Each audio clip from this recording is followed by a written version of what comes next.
adversity the children of Israel was forced to endure throughout these various captivities, but more so now more than ever, seeing that you are being held captive by your arch enemy and nemesis, Esau, the so-called white man himself. As it is written, there is no wound above the wound of an enemy. So indeed, Israel is seeking relief, comfort from that affliction, from that continual stroke of oppression. That's why Jake, and whenever they come into any form of success, the rallying cry is always the same: we made it. Mama, I made it. Made it from what? That furnace of affliction, that oppression.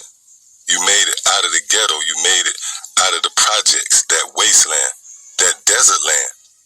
But just like a desert, what you thought was comfort was actually a mirage. Case in point, to make it in this society, to make it to a certain level under the so-called white man, you have to compromise yourself.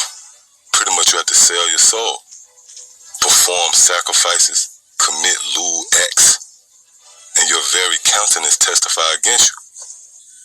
So what you're seeking, you will not obtain. Again, it says, what then? Israel have not obtained that which he seeketh for, which again is comfort. It says, but the election have obtained it, and the rest were blinded.